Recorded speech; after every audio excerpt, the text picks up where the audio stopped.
research interest is in psychedelics. I sit on the clinical board for the Australian Psychedelic Society, yes, that is a thing. And on the advisory board for Students for Sensible Drug Policy, which is a remarkable drug law reform organisation. And I run a group called Psychonauts Anonymous, which is a sort of intellectual wank tank, you can call it that way, on psychedelics. We meet once a month and I send out a research paper, and yeah, it's like a journal club of sorts. Anyway, now the confusing bit is that I was writing a talk. I've been in the advocacy space for psychedelics for quite some time, and about 4 years ago I was writing a talk on cognitive liberty, the idea that we should all have the freedom, not just to think whatever we want to think, but to think to the limits of the potential of our mind's capacity to think, if that distinction makes sense. And I stumbled across this idea of physical liberty, which had not been something I'd heard about before, and that led to this Wikipedia rabbit hole, and eventually the first Bitcoin white paper. Fast forward a couple of years, and I run a brokerage in Australia. This is the shameless plug part of the morning. Kelvin Brown, it's a cryptocurrency brokerage. It's a dedicated cryptocurrency brokerage, a full stack brokerage if you'll have it. Think of it as a financial advisor or wealth manager, but for cryptocurrencies. And we've got a team of brokers, analysts, accountants who provide a sort of, cradle to grave solution for our client base. But that's where things got confusing, I think, in the provenance. But we'll move on. So before I start, I actually want to put out a few disclaimers. I'm used to giving talks to policymakers and to the medical profession, so I usually have to have layers upon layers of disclaimers. Starting off with, if anyone here has had a bad experience with psychedelics before, I'm sorry, don't blame me. But I'd like to make the distinction that I'm talking about the therapeutic use of psychedelics, which looks, feels, and is completely different from, I guess, the recreational use of psychedelics.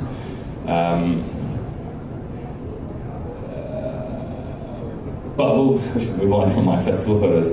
The next disclaimer, I guess, is definitions. Now, I have a problem with definitions mainly because definitions or labels often have no sort of validity or no logical validity when you have a category that is as broad as when we talk about drugs. And the problem with definitions was highlighted to me when my sister sent me the Urban Dictionary definition of my name. This is a true screenshot. It's pretty impressive. And it's similar when we're talking about drugs. And when you have a category where you can put sugar, coffee, heroin in the same category, the term loses all validity, really. And the other problem with the word drugs is that it's such a value-loaded term. It's so ladled with connotation and with stigma that it automatically sets one offside and automatically points you in a very different direction. So I'd like to urge you to perhaps consider the use of the word substance rather than drug, and consider the drug itself is relatively meaningless as a term in the way we now define it. The next thing I wanted to do was sort of discuss drugs, and I think we often have a very monochromatic idea when we talk about drugs. Is very sort of up-down. There are stimulants and there are depressants. There are uppers and there are downers. When it's a lot more three-dimensional or multi-dimensional than that. And the principal other axis I'd like to add in is the empathogen and psychedelic axis. Empathogens, commonly we're thinking about drugs like MDMA, substances like MDMA, and which are often considered psychedelic-esque substances. And then you have the traditional psychedelics, things like LSD, magic mushrooms, the active ingredient psilocybin, DMT, just to name a few.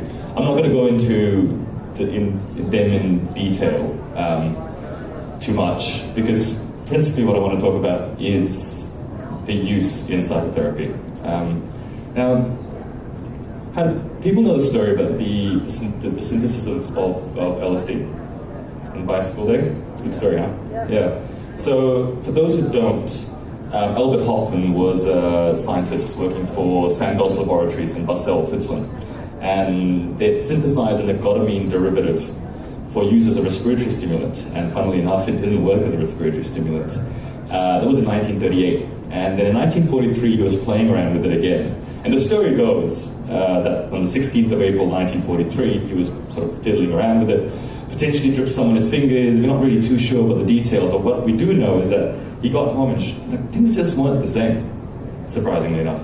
And so 3 days later, on the 19th of April, 1943, he ingested 200 micrograms of LSD, just at the time called lysergic acid 25 diethylamide, hence the LSD, and got on his bicycle and rode home, or tried to ride home. That was the world's first ever intentional acid trip, and it's still celebrated around the world today, the 19th of April, as Bicycle Day. More people take acid on the 19th of April than any other day of the year. It's quite convenient, it's 4:20 the next day, so yeah, good for the follow-on effect. But what I was getting to with this was that when Sandoz Laboratories discovered that they had this stuff on their hands, they had no idea what to do with it. Like, for a pharma company, having something that does amazing things is pointless unless you can market it. So for years, Sandoz sent out samples to anyone who requested it. If you were a scientist of any description, I don't know what credentials you needed to have, you could write to Sandoz and you'd be sent a bottle of Dialysate, which is what it was called in the day, in the hope that you'd be able to come up with some sort of marketable product or use case for it, which then make their patent valuable. And the US government were one of the first to take it up. Between 1950 and 70, I think just about 120 trials were sponsored by the US government into psychedelics. And then in 1970, Richard Nixon signed the Controlled Substances Act, everything got relegated to a Schedule A substance, and all of this research stopped. Which is a pity and a shame, because people are onto some good things. And we look back on the studies now and go, oh, well, yeah, there wasn't that much scientific rigor, it isn't that valid, the labs weren't that great. I mean, yeah, but it's the 50s and the 60s, man. People were occupied with other things. And it's a shame that we've had no research for a good 30, 35 years, until there's been a resurgence in the last 10 to 15 years, and I'm glad to be part of that. I won't go into too much detail about the individual studies, but the principal, I guess, areas or the principal regions where you have a lot of psychedelic research happening, this is the brief table, are in the UK and the United States, although in Israel, in Canada, in Germany, in Argentina, you still have got significant trials happening, but places like Johns Hopkins, UCLA, which are the other ones, University of Southern Carolina in the States have got quite a few trials into psilocybin for treatment-resistant depression, psilocybin for end-of-life terminal anxiety, and I'll go into that in a bit detail later, and MDMA-assisted psychotherapy, which is something you guys may have heard about. MAPS in California, who are sponsoring a lot of the trials. These are some of the trials that are happening.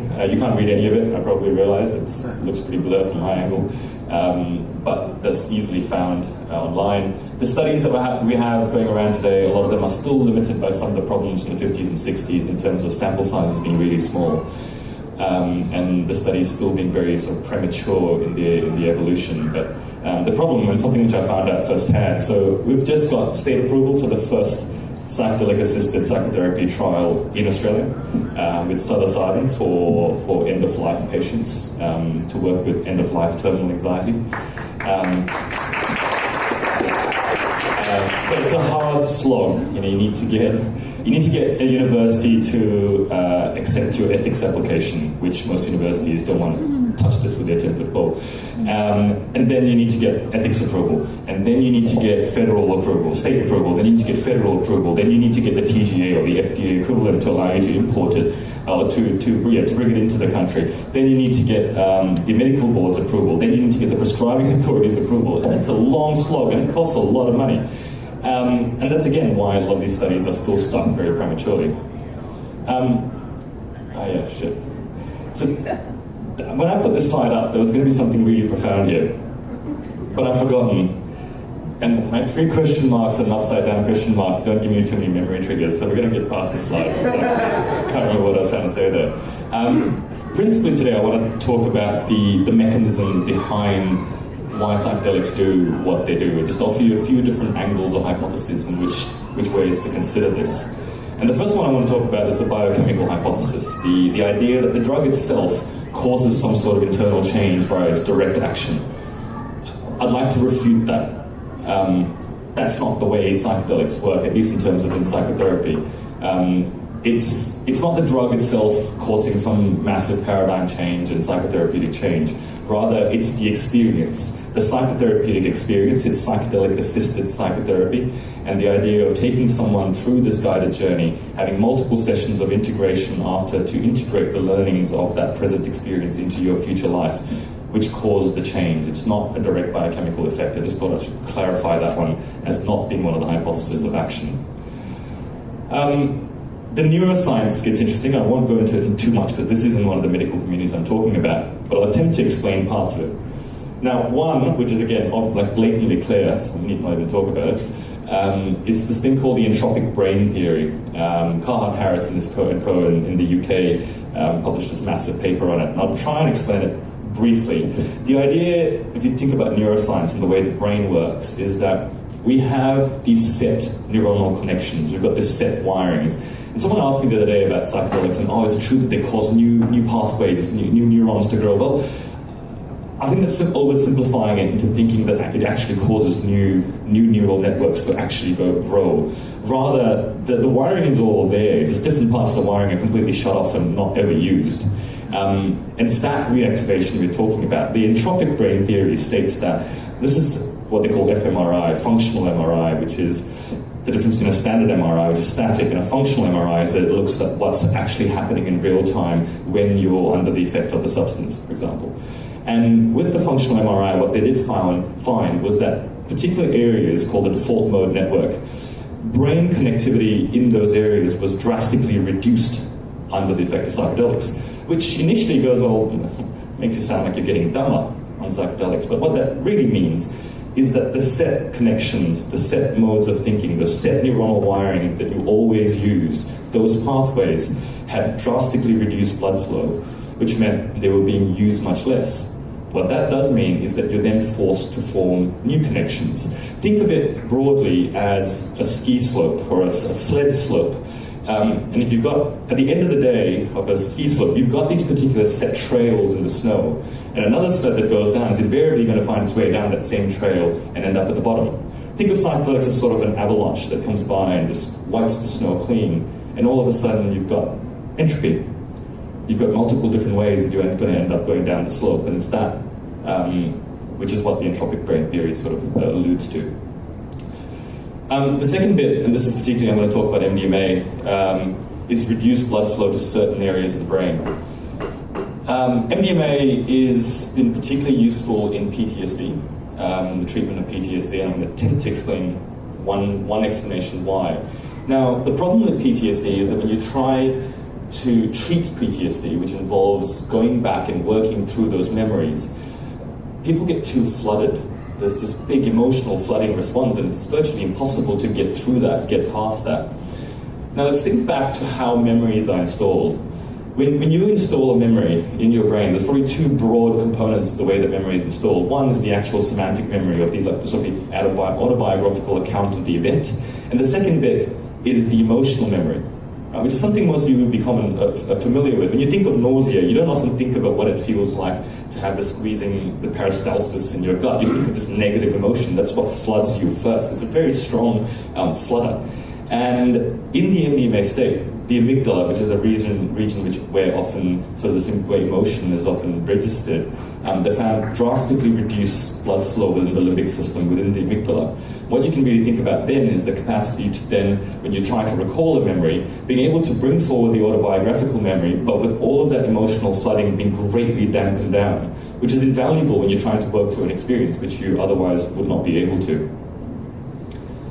Okay, that's the neuroscience out of it. This is the more fluffy bit, which is more interesting. Yeah. The emotional side of memory is dampened down, or at least the flooding of it. This is the more fluffy bit, which is more interesting, and I'll try and use particular examples to piece them together. Now, the first bit is when we talk about ego. Like any of you who've been familiar with the psychedelic experience or have read much about it would understand the term ego disillusion. The ego disillusion is a key part of the psychedelic experience. The fact that it brings that ego down to a level far, far lower than what you're normally accustomed to. Now, the ego is a very necessary psychological construct. All of us have an ego. It's absolutely essential. Some of us have an ego problem, but all of us have an ego. The ego is the scaffolding that keeps your otherwise fragile psyche from collapsing.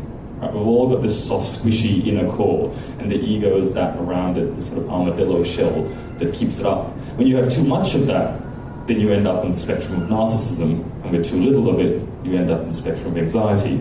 But that ego is what modulates that experience and absolutely necessary.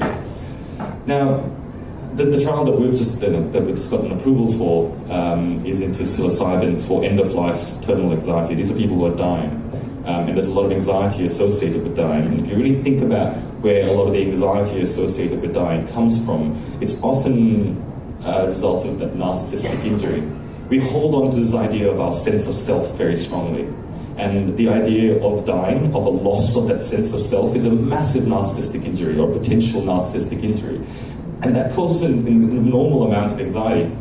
If you can take someone through a psychedelic experience where they're able to appreciate ego death, or at least ego dissolution, and perhaps ramp back down that spectrum, that ego spectrum, then perhaps you can take away some of that,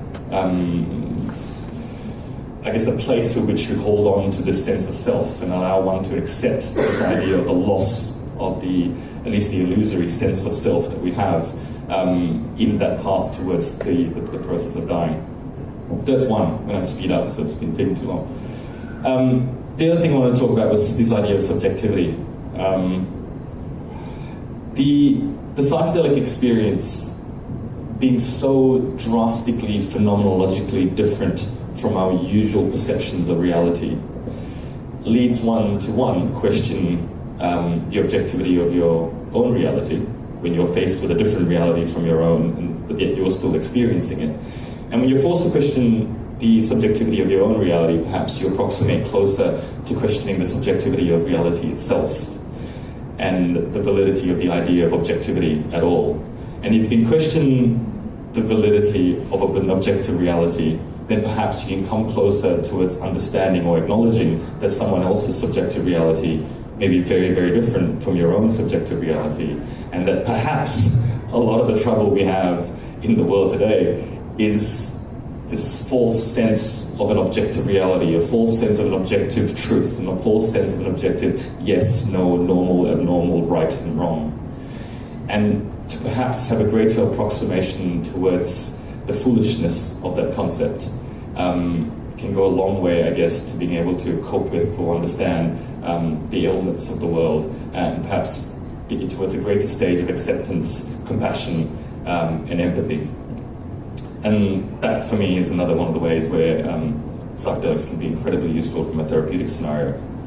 I was going to talk about control. I'll go through that very quickly, but for anyone who's ever had a bad experience in psychedelics, you perhaps may resonate with the idea that control is often the problem. We have a lot of trouble letting go, and the psychedelic experience is often a lesson in letting go. When you are confronted, there's this idea of, like, if you see a monster behind a door, go walk up to it and open the door. But the further you run away from the door, he's going to chase you. And that's going to be an anxiety-provoking step, and that's only going to go down the rabbit hole. It's only going to go negatively. So being in a situation where you are forced to learn and appreciate the wonder of being able to let go, to able to give up control, and that control is something we hold on to so strongly in our day-to-day lives. And the closer and closer you can approximate to giving up that control is an invaluable lesson in life, which is something we don't often get sort of taught necessarily. So that's my little transcendental hypothesis. Now, the problem with all of this is that, as much as I can stand here and describe this, the psychedelic experience is at its core, it's a noetic experience. And it's something you can be told, you can know of, but you don't really know until you know it. And that's the problem with noetic experiences. They're so phenomenological that attempting to describe them sort of falls over frequently. And I'm standing here for half an hour telling you that I'm going to try and do exactly that. But anyway, it is an issue. Very briefly, so I'll just talk a few basic expectations of understanding about the psychedelic experience. One, that there's a big difference between recreational and therapeutic use, we discussed. Two, again, there's a big difference between a guided experience and a completely unguided experience. Three, Albert Hoffman talked about set and setting, your set being your mindset that defines where your headspace is at the time, and setting being the people you're with. Are you comfortable? Are you hot? Are you cold? Do you feel safe? Do you trust the people you're with? The two things that modulate whether you have a good or a bad experience. Intention, and intention is everything. Without a set intention, you're not on a journey to somewhere, you're just on a cruise to nowhere. And that's fine if you're just in it for a recreational experience, but if you're trying to drive towards an endpoint, then without an intention, you're just floating. Three other things I want to mention. Psychedelics, in terms of their safety profile, have zero addiction potential. It's a big claim. But if you find someone who's physiologically addicted to psychedelics, I will stop giving these talks. There's zero physiological overdose potential, and I make the key point about physiological. The psychological potential of a high dose is something else altogether, but there's zero overdose potential with psychedelics. This is David Nutt in the UK, which is probably the worst name for a psychiatrist ever. But that aside, he was the government advisor and to the UK, and he was fired because he said that LSD and mushrooms and MDMA were safer than horse riding. You do not say that to the Queen. But this was a seminal study, which again you can't read. It's 2010 in The Lancet, where he ranked the top 20 most dangerous drugs in the UK, and it basically reads alcohol, heroin, crack, meth, coke, tobacco, and then all the way down here you have LSD, buprenorphine, and mushrooms all the way at the end. But those, the 18, 19, and 20 are Class A drugs, and you've got 2 legal drugs in the top 5. Just to give you an approximation of how we derive our standards of right and wrong in 5 minutes. Cool. And the second thing was there's a lot of anecdotal stuff about psychedelics turning people crazy, punching holes in the brain. It's absolute bullshit. Please don't ever believe that. But this idea of people going mad after acid. Oh, Charlie went to a party, took some acid, and Charlie was never the same again. 130,000 person respondent study revealed no higher rates of mental illness in a population that have taken psychedelics compared to those who have not, and exactly the same population prevalence as otherwise. So I guess what that leads to is that maybe Charlie was always going to be maybe not that okay. You can have a predisposition to developing a psychotic illness, for example, which could be set off by any number of things. I did want to talk about bad trips, because I think it's important not to be overly rosy and optimistic about this. A bad trip is one of the most terrifying experiences of your life. It's the closest thing to a psychotic experience, but it will end. And it will end. And the key thing for this and for me is that a bad trip, or a challenging trip is a better way to talk about it, is where all the learning happens. The good trips are, it's fun and dandy, but the learning doesn't really happen. Think of it as a giant castle that you've constructed, and we all spend a lot of time setting out the gardens, manicuring the gardens, hanging up the curtains, getting the paintings right. But if you've never gone down and uncovered the dungeons in your own castle, then you've got nothing. All you've got is this pretense of a castle, and psychedelics will often take you down into that dungeon. But once you've gotten down into the dungeon and you've worked your way back out, your mind doesn't scare you as much anymore. And it's fine if you don't want to actually uncover that. It's not for everyone. But you be the judge of that. Again, I want to talk about microdosing. So the Australian Financial Review is the biggest business paper in Australia, and I've been trying to get the brokerage into that for a long time. I did get into the Financial Review, but I was talking about psychedelics, which is confusing. Anyway, I don't think we have time to talk about microdosing, but I'm happy to talk another time. Very briefly, I'm going to ignore all of this. I'll end with this. The Doors of Perception, Aldous Huxley's book. The title, The Doors of Perception, comes from a poem by William Blake from 1798. It's called The Marriage of Heaven and Hell, in which he says, "For when the doors of perception are cleansed, man will see the world for what it truly is, infinite, for he sees the world through the narrow chinks of his cavern." That, for me, summarizes a lot of the psychedelic experience, that we have these doors of perception which modulate our perceptual experiences, and they're often relatively closed. And that's the way we live our lives.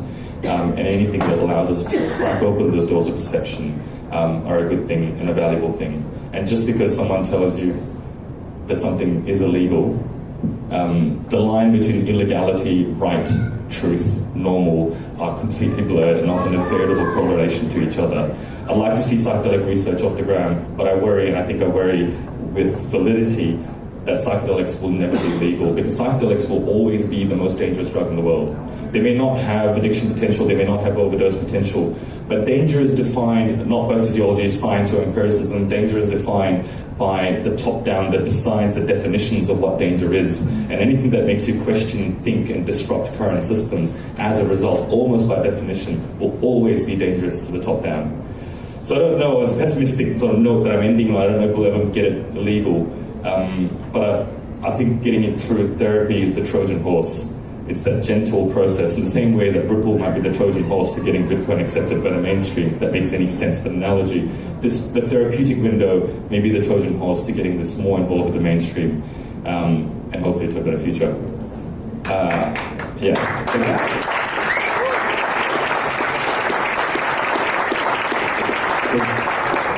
I think it's time for questions. We've got another talk? We could do two. Let's do two questions. Make sure to say your website. Oh, yeah, that's right, yeah.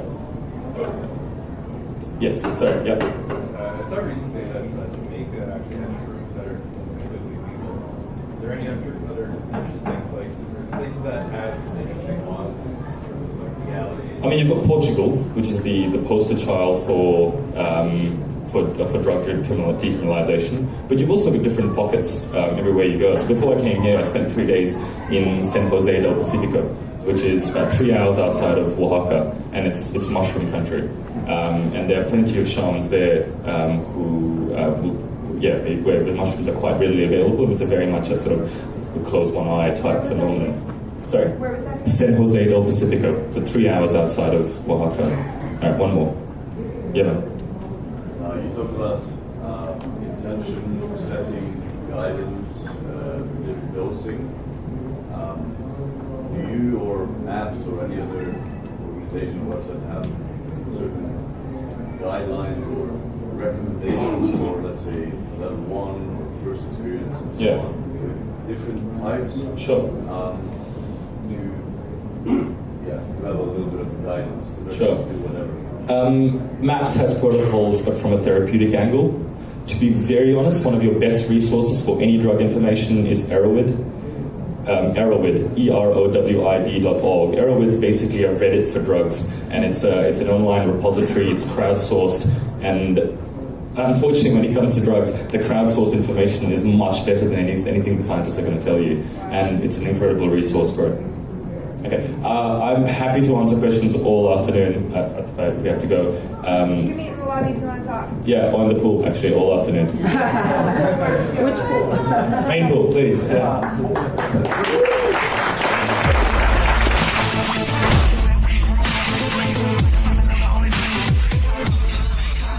Anarchapulco, it's so hype, I'm trying to tell ya. This the event of the year and best vacation ever. Ron Potter, Jeffrey Tucker, just to name a few. Get your tickets, you don't wanna miss it. You should roll through, talking politics to health and self-improvement to investing. So many things, not one thing. Learn how to live life unchained, yeah.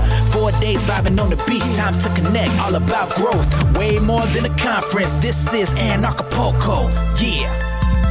Let's go. You ain't seen nothing yet.